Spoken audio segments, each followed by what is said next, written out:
दुनिया का सबसे खतरनाक और ताकतवर राजा, जिसने अपनी जिंदगी में वो हर चीज हासिल की जो उसने चाही, पर उसकी जिंदगी में उसने 2 पल भी शांति से नहीं गुजारे। इसलिए उसे ईश्वर ने एक और मौका दिया और दूसरी दुनिया में उसे रिकार्नेट किया, जहाँ मैजिक भी एग्जिस्ट करता है। क्या दुनिया का सबसे ताकतवर राजा 2 पल भी शांति से गुजार पाएगा? चलिए जानते हैं। कहानी की शुरुआत में हम एक आदमी को देखते हैं जिसकी बॉडी में से बहुत ही खतरनाक ऑरा निकल रहा होता है, और हम देखते हैं कि ये आदमी उसके सामने बैठी लड़की को खत्म कर देता है, और फिर ये उस दुनिया का राजा बन जाता है। और कोई भी इसके सामने लड़ने की कोशिश करता है तो ये उसे हराता नहीं, खत्म कर देता है। जिसके बाद हम देखते हैं कि फाइटिंग प्लेन से बहुत ही सारे बम गिराए जा रहे हैं, और ये नज़ारा किसी कयामत से कम नहीं दिख रहा होता।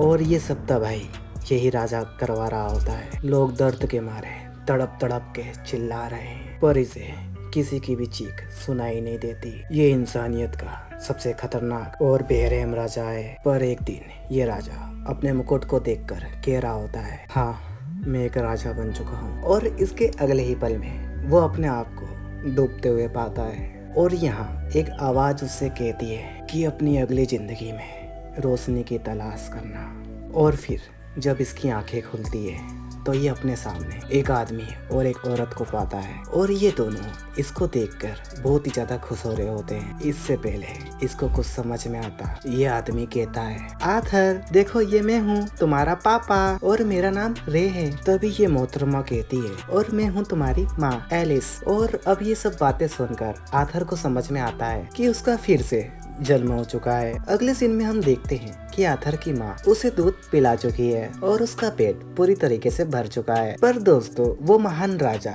जो अनगिनत युद्ध जीत चुका है, और अपने इस नन्हे से शरीर पर उसका अब कोई भी काबू नहीं है। पोटी करने के बाद उसकी मम्मी उसे साफ करती है, और इसलिए आर्थर को अपने आप पर शर्म आती है। फिर अगले सीन में आर्थर के पिता रे मैजिक का यूज करके बताते हैं, और एक ही मुक्के में एक बड़े से पत्थर को चकनाचूर कर देते हैं।